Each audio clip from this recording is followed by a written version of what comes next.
Basements aren't just for boxes of junk and old camping equipment anymore. We use basements as family rooms, home offices, and entertainment centers. We keep important documents and priceless mementos in the basement.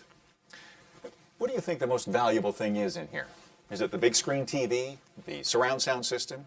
Maybe it's the family photos on the wall.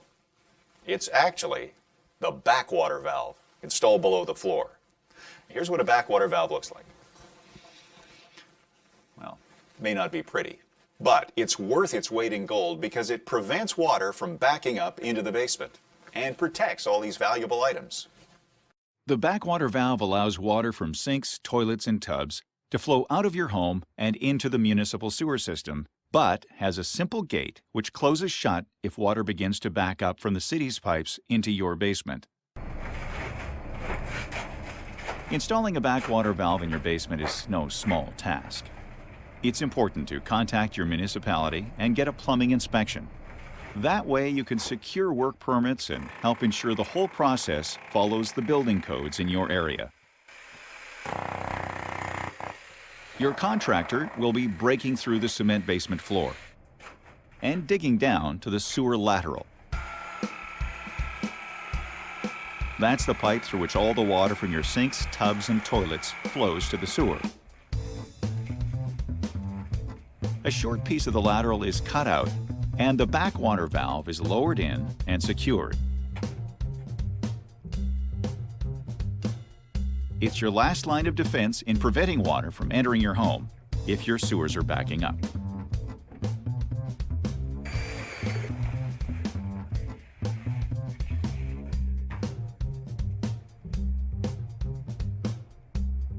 Disconnecting your weeping tile from the sanitary sewer is necessary when installing a BackWater valve. This will likely require the installation of a sump pit and sump pump. Every home and drainage system is different, so it is very important for homeowners to talk to their municipality when they're thinking of disconnecting weeping tiles and installing BackWater valves. Another source of water in your sanitary sewer lateral might be the downspouts from your eaves troughs. If your downspout is connected to the municipal sewer system, disconnect it and extend it so that water is directed to a permeable surface about 2 meters away from your foundation. Or consider installing a rain barrel to collect water for use in your garden. And while you're at it, check the lot grading around your home.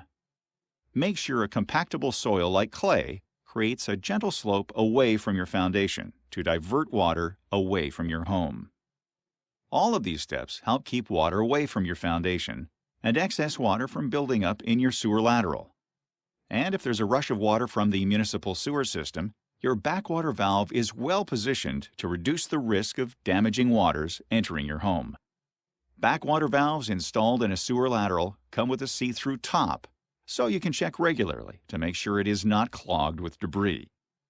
You can also check your BackWater valve if there's been a heavy rain or snowmelt to see if the gate is open or closed.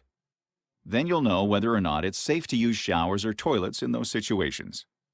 It's important to make sure your BackWater valve is functioning properly. We recommend having it inspected by a qualified plumber on a regular basis. It's true, no matter what municipalities or homeowners do, there's always a chance that basement flooding will occur. But with a few basic steps and the installation of a BackWater valve, the risk is greatly reduced. Now, it may seem like a lot of work to install a BackWater valve, but when you compare it to the headache and the heartache of a sewer backup in the basement, don't you think it's worth it?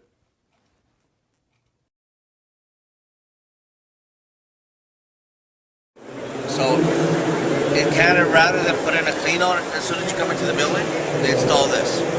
It's got a clear top. It's got a clean out built into it for the sewer right on it. So this is how you would buy it. That's how it would go installed on the ground. So normally open. Okay, so that's your valve. And I'll show you how it works over here.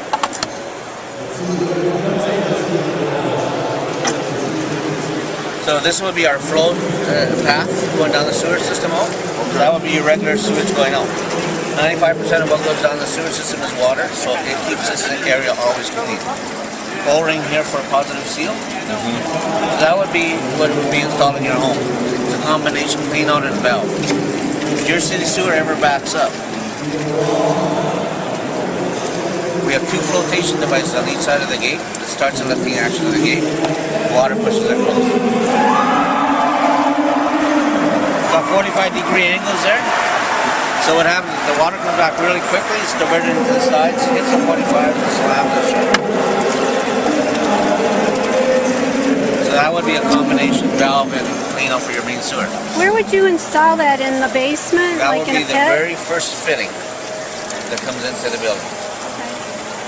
So in a building, what you have is typically you guys install a clean out in a building. So instead of putting in a clean out, you would install this because this gives you the clean out and valve. So this whole unit, this plastic unit goes in. That one right there. Okay. Not this thing. Yeah. Right. Okay. That would Wow. go into there. Reverse it again, let me see. And then what we also have is an access box. So this, your concrete would be about here. You'd have an access panel that goes up.